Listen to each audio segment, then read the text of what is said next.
ETF index mutual funds నేర్చుకుని stock మార్కెట్లో రాణించాలనుకుంటున్నారా? వెంటనే ఈ నెంబర్కి కాల్ చేయండి.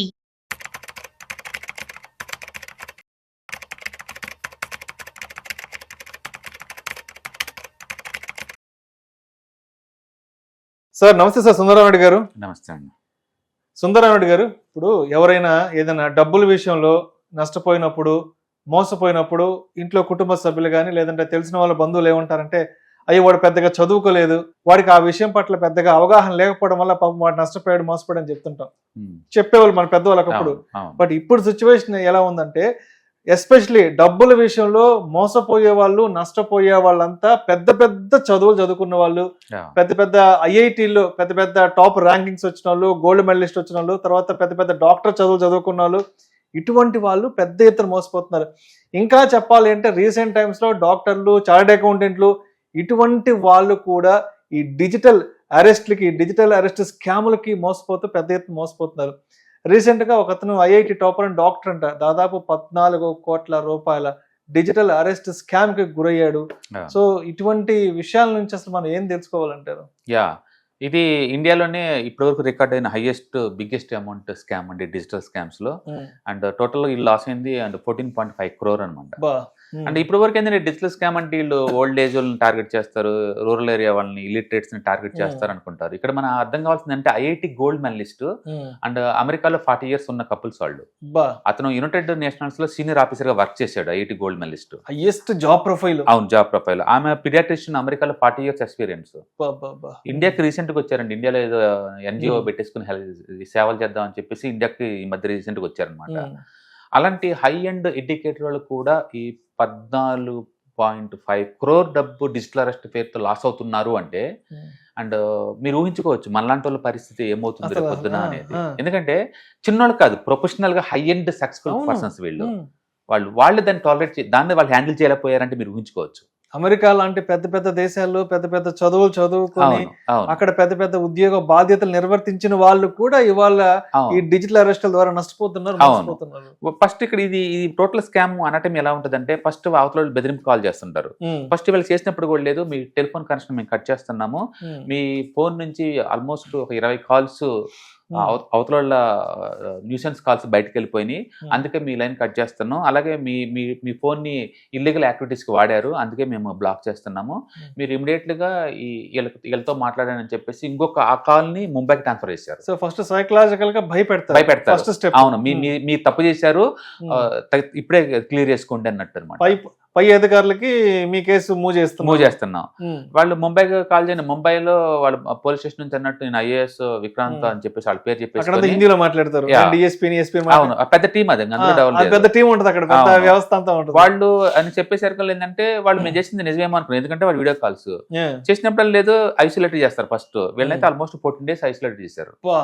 డిజిటల్ అరెస్ట్ అంటే డిజిటల్ గా మేము మానిటర్ చేస్తున్నాం, మీరు మాట్లాడే ప్రతి వాయిస్, ప్రతి మాట అన్ని కూడా మాకు కనపడతాయి, మాకు అట్లా ఆన్లో పెట్టమని చెప్తారు అనమాట. సో మీరు ఎవరితో మాట్లాడినా, ఎవరికి ఇన్ఫర్మేషన్ పాస్ ఆన్ చేసినా మాకు ట్రాక్ అయిపోతుంది, అరెస్ట్ చేస్తాం ఏమని.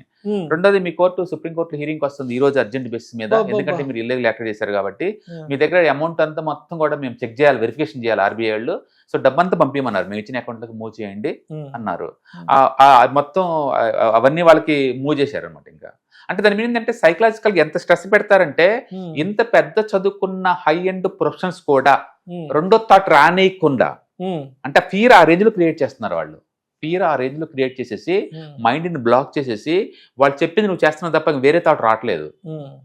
ఏదైనా ఉంటే ఏదైనా కాల్ వచ్చింది అనుకోండి, పక్కన వాళ్ళు హెల్ప్ తీసుకోవచ్చు, ఇంట్లో వాళ్ళతో మాట్లాడచ్చు, పక్కన దగ్గరలో వాళ్ళ చెల్లెలు అక్కడ కూడా వెళ్ళొచ్చు. బట్ నీకు ఆ ఛాన్స్ ఇవ్వట్లా వాళ్ళు.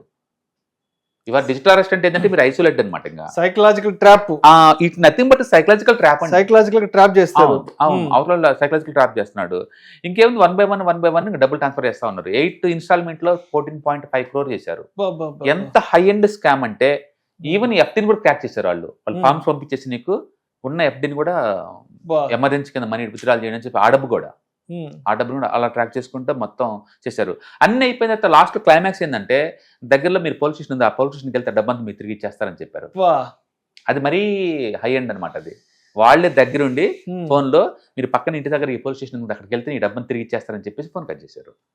వాళ్ళ పోలీస్ స్టేషన్కి వెళ్ళిన తర్వాత కానీ అర్థం కాలేదు మొత్తం జరిగింది అంటే పెద్ద ఫ్రాడ్ అనే విషయం అప్పుడు. ట్రాప్. అవును అనే విషయం అదనమాట. సో మొత్తానికి ఫస్ట్ భయపెట్టుకుంటూ కాల్ చేస్తారు, తర్వాత నేను సైకలాజికల్ స్ట్రెస్ గురి చేస్తారు, 4-5 టీంలు కాల్ చేసుకుంటూ వాళ్ళది ఐఏఎస్ ఆఫీసర్లు వాళ్ళది హైయెస్ట్ అథారిటీ అన్నట్టు నీకు ఇచ్చేస్తా ఉంటారు. అండ్ ఈ కేసులో ఏం జరిగిందంటే వీళ్ళు లాకి ఒబేగా ఉండాలని చెప్పేసి అతి వినయంతో అవి రెండో వెరిఫికేషన్ లేకుండా బ్లైండ్ గా నమ్మారు. వాళ్ళ అవతల ఐఏఎస్ ఆఫీసర్ అంటే నమ్మారు, సుప్రీంకోర్టు లాయర్ అంటే అది నమ్మారు, అండ్ బ్యాంక్ మేనేజర్లు మేము మాట్లాడుతున్నాము మీరు క్లియరెన్స్ ఇవ్వడానికి అది కూడా ఇచ్చుకుంటూ వెళ్ళిపోయారు.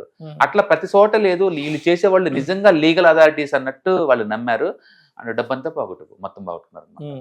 అది కాబట్టి మనం ఈ ఎపిసోడ్ నుంచి మనం ఏం నేర్చుకోవచ్చు అంటే, అండ్ ఒకటి ఏదన్నా మీకు కాల్ వచ్చింది అనుకోండి డిజిటల్ అరెస్ట్ అని, అసలు అలాంటిది ఏం లేదు ఇండియాలో. డిజిటల్ అరెస్ట్ అనే టెక్నాలజీకి లాలో ఎక్కడ కూడా డెఫినేషన్ లేదు. అది ఫేక్ అని మీరు బలంగా నమ్మాలి. అంటే సోషల్ మీడియా అప్డేట్ అవ్వకపోతే ఎప్పుడో వచ్చిన కపుల్స్ కదా, వాళ్ళు అప్డేట్ అవ్వట్లేదు అనమాట, ఈ లా గురించి వాళ్ళకి తెలియదు వాళ్ళకి, అందుకని అది ఉందేమో అనుకుంటున్నారు. రెండోది ఐడెంటిఫై అవతల చేసిన కాల్ ఏదైనా ఉంటే అఫీషియల్ రూట్ లో ఐడెంటిఫై చేయండి వాళ్ళకి నిజమేనా కాదా అని. నువ్వు సైకలాజికల్ బెదిరించేంత మాత్రం నేను సరెండర్ ఉండాల్సిన అవసరం లేదు. ఓకే, మీరు బయటకు వచ్చేసి అసలు ఈ పోలీస్ ఆఫీసర్ ఉన్నాడా లేడా గూగుల్లో టైప్ చేయండి, ఎలా ఇప్పుడు ఇన్ఫర్మేషన్ అంతా ఉంది కదా, వెరిఫికేషన్ చేయండి. కావాలంటే మీరు పోలీస్ స్టేషన్ కాల్ చేసి మీరు అనుకోవచ్చు ఇలా ఉన్నారా లేరా అనేది. అండ్ మూడోది ఆ మనీని వెరిఫికేషన్ కోసం పంపించండి అంటే అసలు నమ్మకండి. ఏ బ్యాంక్ ఇండియాలో ఏ అథారిటీ వాళ్ళు కూడా నీ డబ్బుని వెరిఫై చేయాలి నాకు పంపిండి నాకు అకౌంట్లో అడగరు, అసలు అలాంటి సిస్టమ్ లేదు ఇండియాలో. ఓకే, ఏదైనా ఉంటే వాళ్ళే వస్తారు. ఇండియాలో డిజిటల్ అరెస్ట్ అంటే ఏం లేదు, పోలీసులు ఎప్పుడు నీ ఇంటికి వస్తారు అరెస్ట్ చేయాలంటే, నిన్ను పోల్ చేసి రమ్మన్నారు ఎవరు కూడా, పోవాల్సిన అవసరం కూడా లేదు అలాంటి కాల్స్ కి. అండ్ ఫోర్త్ వన్ అంటే మీరు ఏదైనా జరిగితే ఫ్యామిలీ తోటి కమ్యూనికేట్ చేసుకోండి, డిసిషన్ తీసుకోమాక. ఎందుకంటే మీరు సైకలాజికల్ స్ట్రెస్ లో ఉన్నారు, మీరు ఆ టైంలో ఏ డిసిషన్ రైట్ తీసుకోలేరు, అందుకని మీ ఫ్రెండ్స్ వాళ్ళతో వెళ్తూ తీసుకోండి. బట్ వాళ్ళు నేను ఎలా చేయరు, మీరు డిజిటల్ అరెస్ట్ కాబట్టి ఇలా ఉండాలంటారు అంటే అవతల మాట గుడ్డిగా మీరు నమ్ముతున్నారు తప్ప మీరు ఓన్ గా బ్రెయిన్ ఆలోచించలేకపోతున్నారు. అంత సైకలాజికల్ గా నీ మీద వాళ్ళు ఇన్ఫ్లుయెన్స్ చూపిస్తున్నారు వాళ్ళు. అందుకని వీళ్ళు కూడా ట్రాప్ లో పడ్డారు, ఎందుకంటే అవతల నిజమైన అధికారులు ఏమో అన్నట్టుందనమాట. బట్ ఎప్పుడైనా మన ఫ్యామిలీ మెంబర్స్ తోటి డిస్కస్ చేసిన బెటర్. ఎప్పుడైనా మీకు డౌట్ వచ్చింది అనుకోండి వెంటనే సైబర్ క్రైమ్కి రిపోర్ట్ చేయాలి. అండ్ 1930 నెంబర్ కనుక మీరు డయల్ చేస్తే స్పాట్లో వాళ్ళు ఇమీడియట్గా చూసుకుంటారు. అందుకని ఆ నెంబర్ గుర్తుపెట్టుకున్న 1930 సైబర్ సెక్యూరిటీస్ వాళ్ళు కాల్ చేశారంటే వాళ్ళు చూసుకుంటారు. అందుకని మీరు ఎలాంటి జాగ్రత్తలు పాటించడం వల్ల కత్తికొత్తే మనం తగ్గించుకోవచ్చు. బట్ ఇక్కడ అర్థం కావాల్సింది అంటే మన దాకా వస్తే తప్ప మనకు ఆ పెయిన్ తెలియదు, సలహాలు ఇవ్వడం చాలా ఈజీ. బట్ నెక్స్ట్ టైం కనుక మీకు ఏదైనా కాల్ వస్తే ఈ డిజిటల్ అరెస్ట్ అంటూ కాల్ వస్తే అసలు అలాంటి కాన్సెప్ట్ ఇండియాలో లేదని మీరు బలంగా నమ్మాలి. రెండోది ఏదన్నా విషయం ఉంటే ఫ్యామిలీతో డిస్కస్ చేసేంత వరకు కూడా ఎలాంటి చేయకూడదు. అవతల వెరిఫికేషన్ కోసం మనీ పంపించండి అంటే గుడ్డిగా పంపించమాకండి.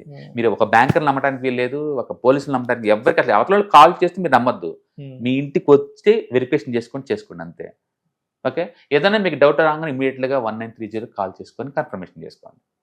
సో మొత్తానికి మనం నష్టపోవాలన్నా లేదంటే మోసపోవాలన్నా తప్పు అనేది మన వైపు నుంచి జరగాల్సిన అవసరం లేదు.